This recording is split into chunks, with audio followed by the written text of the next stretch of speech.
Hello, Anne. Oh, it's you, Peter. Look, this is it. Look at what? My office. Here, near my bed. Oh, I see. By the way, where are the office supplies? The computer supplies are in that cupboard over there. The folders, pencils, pens, etc. are here in this cupboard. And I also have 2 chairs. Oh, good. Are these for everyone? No, they are not. Don't touch anything, please. Okay, so you say you have all of the office supplies. No, not really. There isn't a fax machine. There aren't all the programs I need on my computer. And I guess you have an answering machine. Is it useful? I don't need an answering machine. I answer the telephone myself. Okay, you're right. This office is nice. And if you need a fax machine, I have one in my apartment. Oh, thank you. Wait a minute. Something is missing. Where's the coffee machine? All offices have a coffee machine. I'm afraid there isn't one here. There's a staff kitchen on the other side of the house. In the kitchen. We can have some coffee there. Good idea.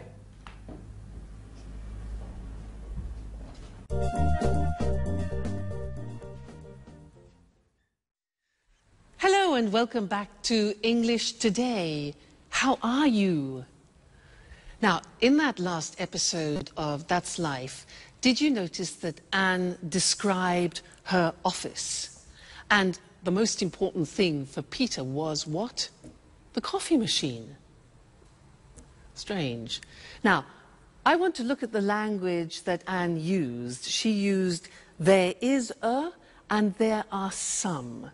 Let me explain that to you.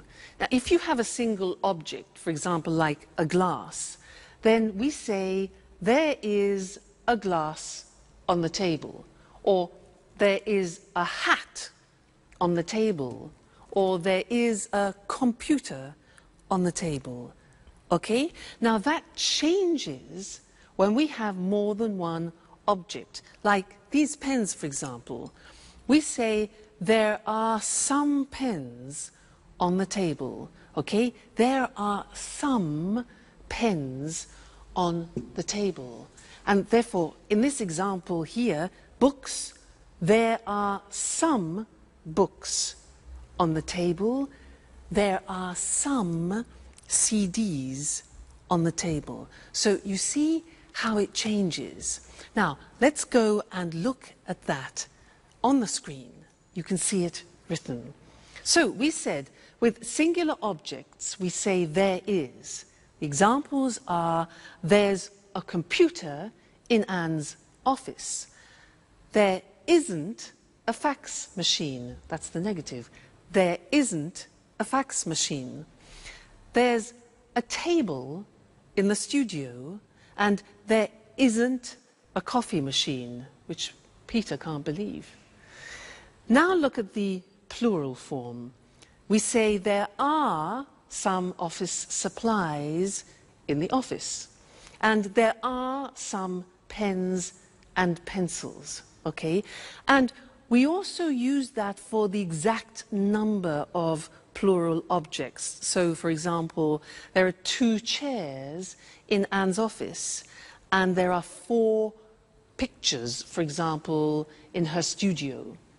All right, so that's an introduction to there is and there are some.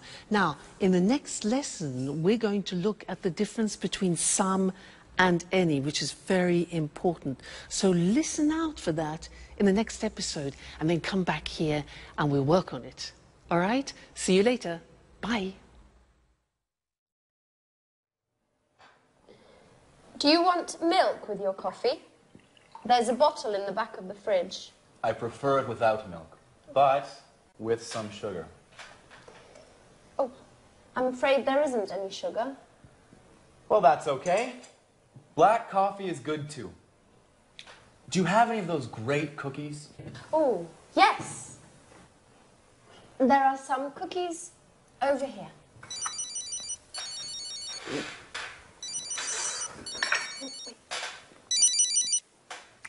Peter speaking. What? An audition? No, not at all. I'm free. Great. Bye. Well, finally, an audition. Wonderful. When? Next Monday at the Opera Theater. These cookies are fantastic. Are there any more? There are some more in the box. Thank you. Bye, Anne. Time for music. Hey! Take your dirty napkin away from my kitchen.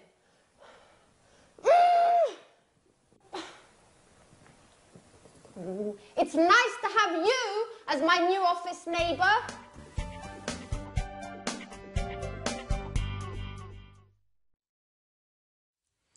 Hi again. Anne's a bit difficult, isn't she? Yeah. Now, this is a lesson about some and any. Remember, Peter said, "Can I have some coffee and some biscuits?" Well, I want to talk to you about that right now. Now, in order to understand some and any, we have to understand the difference between countable objects and uncountable objects. So, these things here are ingredients to make a wonderful English lemon cake. Let's divide them into countable objects and uncountable objects. Let's start with these. Now, these are lemons. Countable means you can count them. Uncountable means you can't count them. Can you count these? Yeah, 1, 2. So, these are countable, so there are some lemons. Now, what about these? These are nuts. Can you count these? Yeah, 1, 2, 3, etc. So they are also countable. So we say there are some nuts on the table. Now, what about this? This is marmalade. Now, can you count marmalade? Well, you can count the container, but not the marmalade inside. So this is uncountable, and we say in English, there is some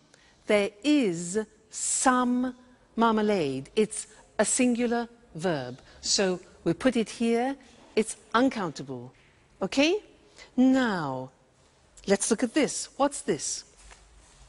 This is salt. Salt. Now, is this countable or uncountable for you? Countable or uncountable?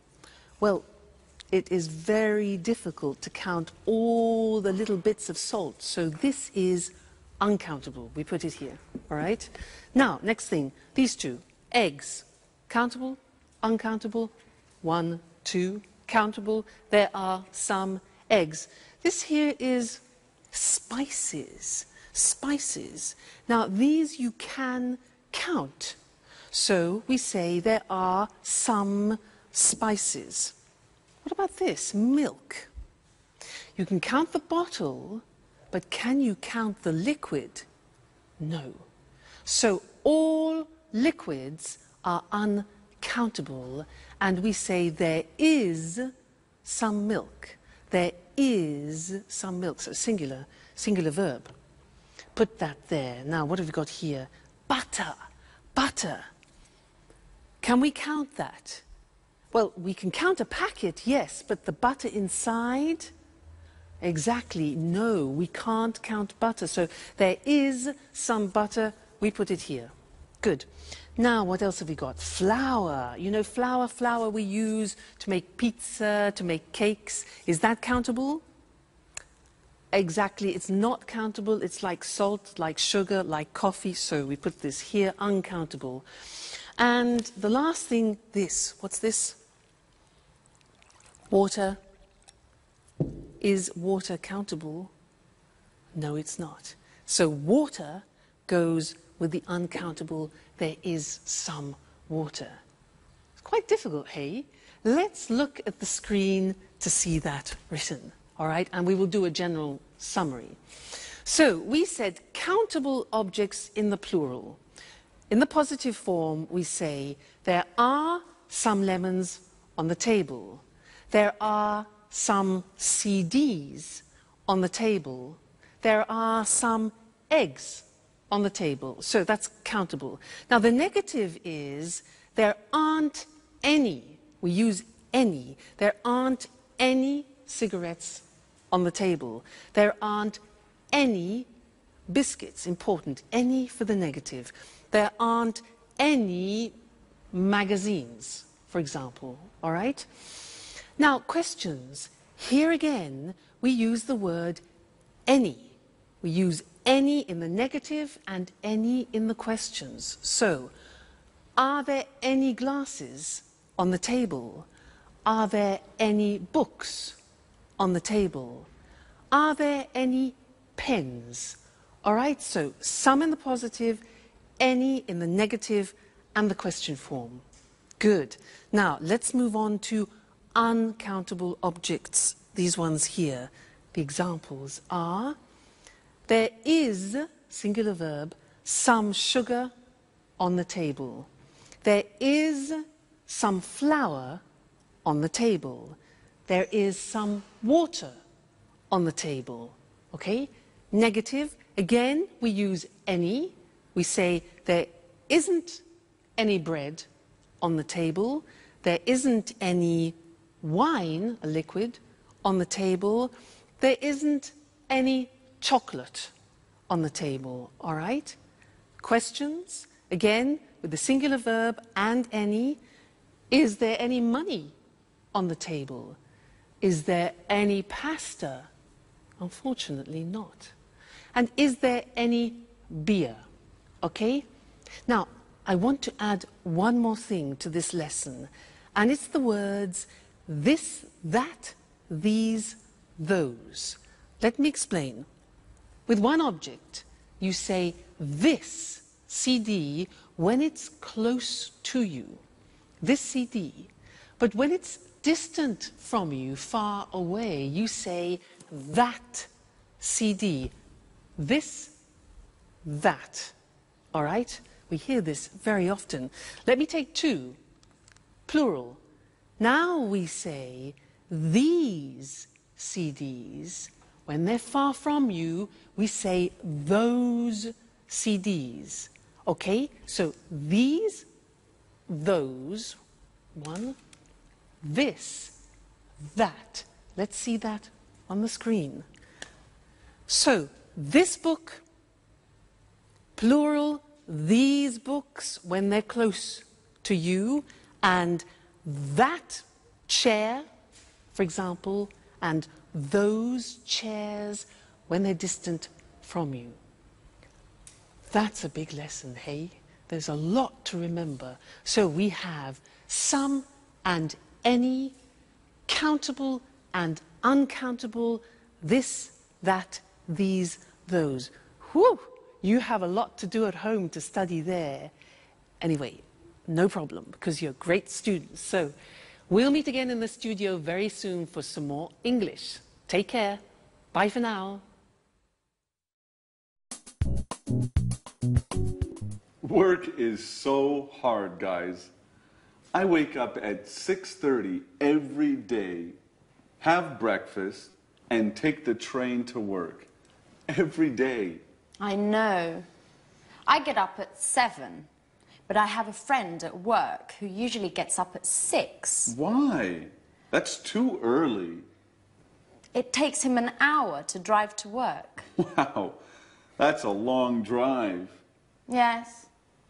But he lives in the country. I think he's lucky. Every weekend he can go for walks in the woods, not in traffic jams. I guess that's pretty nice. He lives in the countryside, but works in the city. A pretty nice combination. What about you, Sharon? What time do you wake up? I usually get up at about 9 o'clock, but I live in the city. It's easy to get to work. Yes, but you get home very late. Often 6:30 or 7. You know, I sometimes have 5 or 6 groups of tourists a day. You work too much, my dear. And you sing too much, Peter.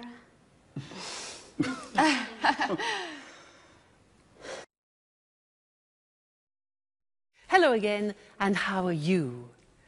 Now, from that last conversation, we learned that Sharon works too much and Peter sings too much. How about you? Do you work too much? What time do you get up in the morning? 6:45? 7 o'clock? 7:15? 7:30? Well, I'm going to describe my typical day, and I'm going to use the simple present to do that. All right? Well, first, I wake up at 6:45, but I don't get up. I listen to the radio and I listen to the news. Then after I slowly get up, that's difficult, and I take a shower. I take a shower. I get dressed, and then I go for a walk with Suki. Then we have breakfast together. She has dog biscuits, and I have toast, marmalade, and butter. Then I go to work on my scooter.